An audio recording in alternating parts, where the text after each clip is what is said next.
Hello friends, मैं गितीश यादव आप लोगों का स्वागत करता हूं आपके अपने यूट्यूब चैनल विजन एमपीपीएससी पे। जैसा कि आप देख सकते हैं अपनी स्क्रीन पे, आज हम जो बात करने वाले हैं वो गिनी कोएफिशिएंट, लॉरेंज कर्व और कुजनेट्स कर्व पे बात करने वाले हैं। ठीक है।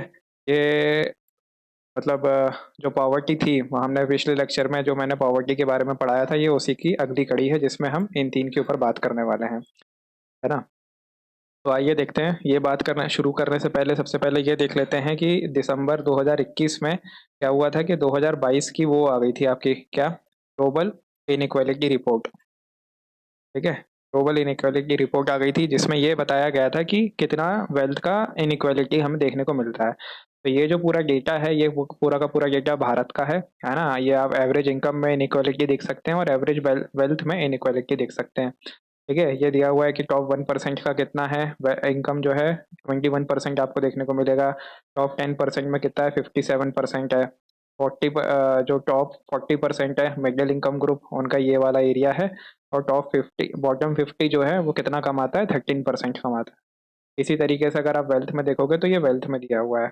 और इसी ये रिपोर्ट आने के बाद ही अभिजीत बनर्जी और एस्टर डुफ्लो, जिनको नोबेल प्राइज मिला था संयुक्त रूप से, किसमें, इकोनॉमिक्स के सेक्शन में, याद तो नहीं है मेरे को अभी ठीक से, मगर जहाँ तक कि नज इकोनॉमी के मिले, नज इकोनॉमी, उसके लिए मिला था इनको। ठीक है, ये दिया हुआ है। और साथ में तो ये जो है ना, मतलब देखते हैं इसमें और आगे कि जैसा कि अगर आपने देखा होगा कि जो टॉप 10% है, ये भारत के संदर्भ में बता रहा हूँ मैं, कि जो टॉप 10% आपकी पॉपुलेशन है वो क्या करती है, वो 57% वेल्थ को रिप्रेजेंट करती है, या उसके पास है 50% वेल्थ। और जो बॉटम 50% आपका क्या है, पॉपुलेशन है, उसके पास कितना है, 13% है वेल्थ, या फिर इनकम की बात करें। तो ये जो इनइक्वालिटी आपको देखने को मिलती है, इसका जो मापन होता है, ये किससे, हाँ, इसका जो ग्राफिकल रिप्रेजेंटेशन होता है ना। अगर हम क्या बात करें ग्राफिकल रिप्रेजेंटेशन की, तो इस ग्राफ में ये रिप्रेजेंट होता है, उसे हम लॉरेंज कर्व कहते हैं। ठीक है। तो यानी कि अगर ये 3 मार्कर में अगर आपको आ गया लॉरेंज कर्व, तो आप क्या लिख सकते हैं, the graphical representation of distribution of income and wealth can be seen through Lorentz curve. ठीक है। हिंदी में अगर बात करें तो आप इसे लिख सकते हैं कि जो अ, आय आय और संपत्ति का जो वितरण है, इसका ग्राफीय प्रदर्शन जिसके माध्यम से होता है, उसको लॉरेंज कर्व कहते हैं। ठीक है। अभी इसमें होता यह है कि जैसे कि अगर आप कर्व के बारे में बात करेंगे ना, तो इसके लिए अलग से मेथड होती है, मतलब कि आपके पास इनकम का डेटा होना चाहिए और पॉपुलेशन का डेटा होना चाहिए। इसके बाद इसको है ना कन्वर्ट किया जाता है, cumulative percentage of income, cumulative percentage of population. ठीक है। ये कन्वर्ट, इसमें क्यूमुलेटिव में ये कन्वर्ट करने के बाद हम ये ग्राफ बनाते हैं। ठीक है। तो वो थोड़ा पेचीदा काम है और इसलिए मैंने उसको लिया नहीं है। कभी टाइम रहेगा तो मैं अलग से इसके ऊपर लेक्चर बनाऊंगा। ठीक है। चलिए आगे बढ़ते हैं। तो ये कर्व में क्या होता है कि जो एक्स एक्सिस होती है, इसमें नेशनल इनकम का रिप्रेजेंटेशन होता है, और जो वाई एक्सिस होती है उसमें पॉपुलेशन का रिप्रेजेंट होता है। और इसमें ये जो आप ये देख रहे हैं परफेक्ट इक्वालिटी, ये 45 डिग्री पे बनाया जाता है। ठीक है। मतलब जैसे कभी प्री के क्वेश्चन में ही आ गया, कभी कभार प्री के क्वेश्चन में आ गया कि लॉरेंज कर्व क्या, जो इक्वालिटी वाला पोर्शन रहता है वो कौन सा एंगल का बनता है। अब इसमें कुछ भी ऑप्शन दे देंगे, वो 40%, 45% दे देंगे, 50% दे देंगे, 90% दे देंगे, कुछ भी दे सकते हैं। तो 45% होता है, ध्यान रखिएगा। ठीक है।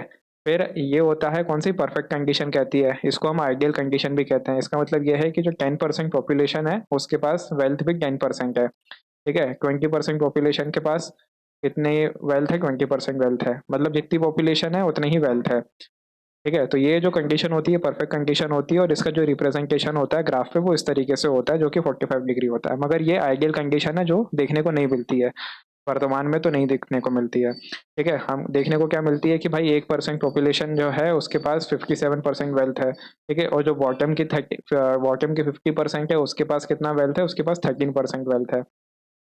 तो ये जो इनइक्वालिटी, जब आप इसको ग्राफ बनाएंगे ना, तो ये नीचे की तरफ ऐसे होते हुए जाता है, जैसे कि ये लिखा भी हुआ है, एक्चुअल इनकम डिस्ट्रीब्यूशन। ठीक है। ये ऐसा जाता है।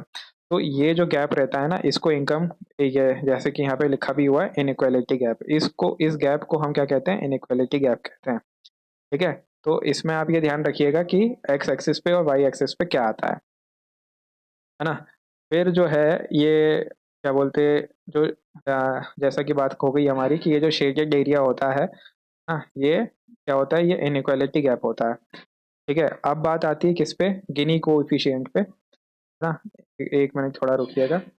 तो जब इस ग्राफ़िकल रिप्रेज़ेंटेशन को जब हम अंकीय आधार प्रदर्शित करना चाहते हैं, है ना? मतलब ये जो ग्राफ़िकल रिप्रेज़ेंटेशन है मतलब ग्राफ़िकल प्रतिनिधि है, प्रदर्शित जो हमें देखने को मिलती है, उसको जब हम अंकीय अंकों के आधार पे प्रदर्शित करना चाहते हैं, तो उसको हम क्या बोलते हैं फिर? गिनी कोएफ़िशिएंट कहते हैं, है ना? गिनी कोएफ़िशिएंट। तो इसमें क्या करते हैं कि इसमें तो सबसे पहले हम लिखते हैं शेडेड एरिया, है ना? शेडेड एरिया यानी कि छायाकृत क्षेत्र, शेडेड एरिया यानी कि ये वाला एरिया, है ना? अपॉन में क्या करेंगे टोटल एरिया, है ना? टोटल एरिया, यहाँ पे टोटल एरिया से क्या मतलब है? यहाँ पे टोटल एरिया से ये मतलब है, ये जो ट्रायंगल आपको देखने को मिल रहा है 90 डिग्री एंगल अगर हम जिसको बोल दें, है ना? यहाँ से अगर देख लें तो 90 डिग्री एंगल, तो टोटल एरिया के हिसाब से ये जो शेडेड एरिया है, इसको जब हम रिप्रेजेंट करेंगे तो जो निकल के आता है उसको हम गिनी कोएफिशिएंट कहते हैं, ठीक है? ध्यान रखिएगा इस बात।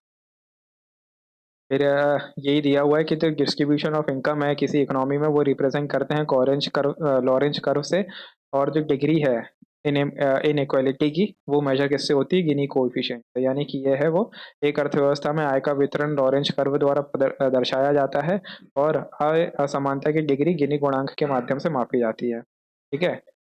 लॉरेंज वक्र से प्राप्त गिनी गुणांक का उपयोग किसी देश में आर्थिक विकास के संकेत के रूप में किया जा सकता है, ठीक है? क्योंकि मतलब ये जितना ज़्यादा होगा उतना ज़्यादा इनइक्वालिटी है, जितना कम होगा उतनी कम इनइक्वालिटी है, ठीक है? और इसका जो मापन होता है ना, ये 0 से 1 के डिग्री के बीच में होता है, 0 से 1 के बीच में। तो ये गिनी कोएफिशिएंट दिया हुआ है ना? In economic Guinea coefficient also known as Gini index और गिनी रेशियो भी इसको कहते हैं। ये डेमोग्राफिक डिस्ट्रीब्यूशन ऑफ वेल्थ, यहाँ पे छोड़ दिया गया of wealth, is measure of demographic distribution of wealth with the aim of projecting the income of a national populace, ठीक है? यानी कि क्या है कि एक देश की आबादी की आय को पेश करने के उद्देश्य से जनसांख्यिकीय वितरण का एक उपाय है ये। जो गिनी गुणांक है वो असमानता को सबसे अधिक इस्तेमाल किए जाने वाला अनुमान है, ठीक है? किसी देश के बीच आय असमानता का एक उपाय है ना? और ये दिया हुआ है कि कैसे मापन है इसका, कि 0 से the value of 0 indicate perfect equality, जैसा कि हमने देखा था कि ये मैप आ रहा है आपका, और 45 डिग्री पे जो है अ, वो होता है क्या बोलते हैं इक्वालिटी हमें न देखने को मिलती है, 45 डिग्री ये वाली, है ना? फिर everybody has the same welfare income where one indicates, जो वन इंडिकेट करता है वो क्या करता है? इनइक्वालिटी को दर्शाता है।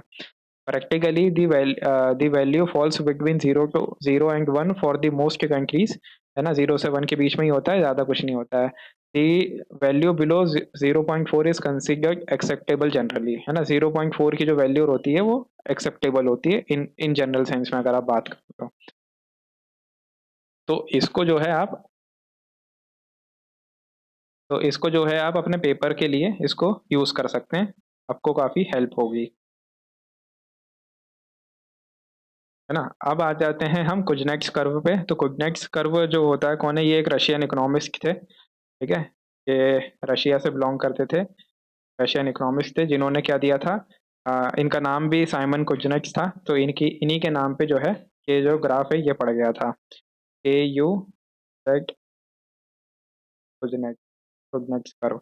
तो इन्होंने अपनी अपनी जो थ्योरी दी थी उस थ्योरी के हिसाब से ये बताते हैं कि जो इसको हम 3 इसमें बाँट लेते हैं पहले, ठीक है? तो इनका ये कहना रहता है कि शुरुआत में जो है इकोनॉमी जब डेवलप कर रही होती है तब इनकम इनइक्वालिटी बढ़ती है।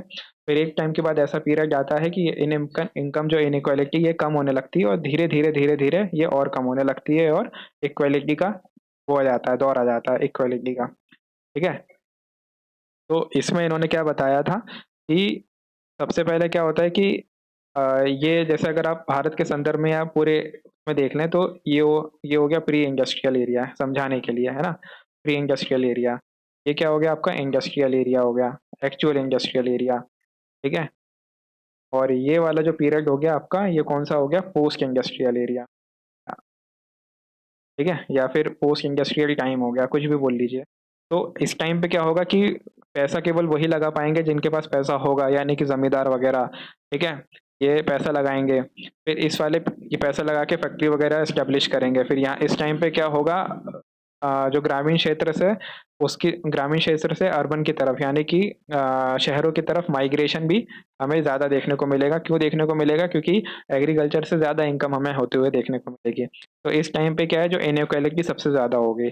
फिर धीरे-धीरे क्या होगा कि एक टाइम के बाद इंडस्ट्री जब है वो थोड़ी उसमें आएगी, क्या बोलते हैं, स्टेबल कंडीशन में आएगी। स्टेबल कंडीशन का मतलब ये रहता है कि एक टाइम के बाद इनकम तो नहीं बढ़ेगी, ग्रोथ मतलब डेवलपमेंट तो होगा मगर ग्रोथ वही रहेगी। जैसा हमें आज के डेट में यूएसए में देखने को मिलता है। अब यूएसए जो है, यूएसए में अब जो ग्रोथ होती है ना, ये बहुत कम होती है। मगर डेवलपमेंट वहाँ पे ज़रूर होता है, क्योंकि जो ग्रोथ है वो मेनली किससे संबंधित रहता है? ग्रोथ संबंधित रहता है जीडीपी के बढ़ने से या फिर नेशनल इनकम के बढ़ने से। और जो डेवलपमेंट रहता है वो जीडीपी बढ़ने के साथ-साथ जो सोशल डेवलपमेंट होता है ना? आपका मेंटल डेवलपमेंट होता है, इनसे भी संबंधित रहता है। तो ये था आपका कौन-सा? Industrial area. फिर पोस्ट इंडस्ट्रियल एरिया, इस ये वो वाला दौर रहता है जब काफ़ी लोगों के पास पैसा आ जाता है और क सबकी कंडीशन जो है वो एक सही टाइम पे एक अच्छी स्थिति में पहुँच जाती है। तो ये था कि है ना, जैसा कि यही आप फिर से और किचड़-पिचड़ हो गया था, तो देख सकते हैं आप, है ना? इंडस्ट्रियल प्री इंडस्ट्रियल इकोनॉमी, है ना? प्री इंडस्ट्रियल इकोनॉमी भी बोल सकते हैं। फिर ये एक्चुअल इंडस्ट्रियल इकोनॉमी और ये पोस्ट इंडस्ट्रियल इकोनॉमी। हाँ, तो इसमें क्या होगा, पैसा वही लगाएँगे जिनके पास पैसा होगा। यहाँ पे इस टाइम पे आपको माइग्रेशन भी अच्छा खासा देखने को मिलेगा और ये वाला पोज़ीशन जो रहती है जहाँ पे इनकम इक्वालिटी आने की संभावना बढ़ जाती है। तो अगर इसके बारे में थोड़ा देखें तो क्या है कि Kuznets curve show that when a national undergoes industrialisation, जब औद्योगिकरण की प्रोसेस से गुज़र रहा होता है ना? कोई भी देश जब औद्योगिकरण की प्रोसेस से गुज़र रहा होता है, तो जो राष्ट्रीय आय रहती है वो शिफ्ट होती है कहाँ से? शहरी ग्रामीण क्षेत्र से शहरी तरफ शिफ्ट होती है। इससे क्या होता है कि जो आंतरिक प्रवसन है, माइग्रेशन है, वो बढ़ता है। क्यों बढ़ता है? क्योंकि फार्मर्स जो है वो अच्छे पेइंग जॉब्स यानी कि अच्छी मज़दूरी तनख्वाह पाने के लिए शहरी क्षेत्रों की तरफ प्रवासन करते हैं और इसके साथ-साथ क्या होता है कि ग्रामीण और शहरी असमानता का गैप बढ़ जाता है। और इसी के साथ-साथ क्या होता है कि जो ग्रामीण जनसंख्या है वो कम होती है और अर्बन जनसंख्या बढ़ती जाती है, जैसा भी कि अभी हमें भी देखने को मिलता है। तो एक लेवल के बाद यानी कि एक समय के बाद जो औसत आय होती है वो रुक जाती है यानी कि सेट हो जाती है, निश्चित स्तर पर रुक जाती है। और ये जो इंडस्ट्रियलाइज़ेशन की जो प्रोसेस होती है, ये पूरी तरीके से वो हो जाती है, पूरी पूरी ज़ोरों पर होती है ना? In full swing. Inequality is expected to decrease. जब इंडस्ट्रियलाइज़ेशन अपने चरम स्तर पर होती है, तब क्या होता है कि ये जो असमानता है, ये गिरने लगती है, ठीक है? ये इसका मतलब यही था कि ये क्या है, ये असमानता बढ़ रही है, फिर ये अपने चरम स्तर पे पहुँची है, अब चरम स्तर पे पहुँचने के बाद ये कम होना शुरू हो जाती है। तो ऐसे में क्या होता है कि यू उल्टा यू हमें देखने को मिलता है, सीधा यू ऐसा बनता है। फिर Kuznets believe that the inequality would follow an inverted U. Kuznets ये बिलीव करता था कि जो असमानता है, ये उल्टा यू के शेप में बढ़ता हुआ, गिरता हुआ दिखाई देता है with an increase in income पर कैपिटल। जैसे-जैसे पर कैपिटल इनकम बढ़ती जाती है, ठीक है? तो यही था आपका साइमन कुज़नेट्स। अगर ये 3 नंबर में आ भी जाए, तो आपको बस इसमें इतना बताना है कि औद्योगिकरण चरम औद्योगिकरण के पश्चात जो आय की असमानता है वो धीरे-धीरे कम होने लगती है। इसी को कर्व के माध्यम से दर्शाने की जो जिस कर्व के माध्यम से इसको दर्शाया जाता है उसी को हम क्या कहते हैं? कुज़नेट्स कर्व कहते हैं, ठीक है? तो दोस्तों अभी के लिए इतना ही, है ना? आपसे मैं विदा लेता हूँ। अगर आपको ये लेक्चर अच्छा लग रहा हो तो प्लीज़ इसे शेयर करें, ठीक है? और मेरे चैनल को सब्सक्राइब करें। ठीक है? इसी के साथ-साथ अभी हमने एमसीक्यूज़ पे एक सीरीज़ लेकर चल ही रहे हैं एमसीक्यूज़ पे। इसमें अभी क्या हो रहा है कि एमपी के जो हिस्ट्री है उसके हम क्वेश्चन्स एमसीक्यू के लेकर आए हैं, ठीक है? तो और इसमें बेसिकली हम क्या करते हैं, रोज़ के 10 क्वेश्चन इसमें हम डिस्कस करते हैं एक्सप्लेनेशन के साथ। और ये जो एक्सप्लेनेशन है ये आपको व्यापम के जो दूसरे पेपर होंगे, है ना? उसमें भी आपको हेल्प करेगा। एसआई का पेपर हो गया, पटवारी का पेपर हो गया, आपका शिक्षक भर्ती हो गया, इन सारे पेपरों में भी आपको ये हेल्प करेगा। तो अभी के लिए इतना ही। Thank you.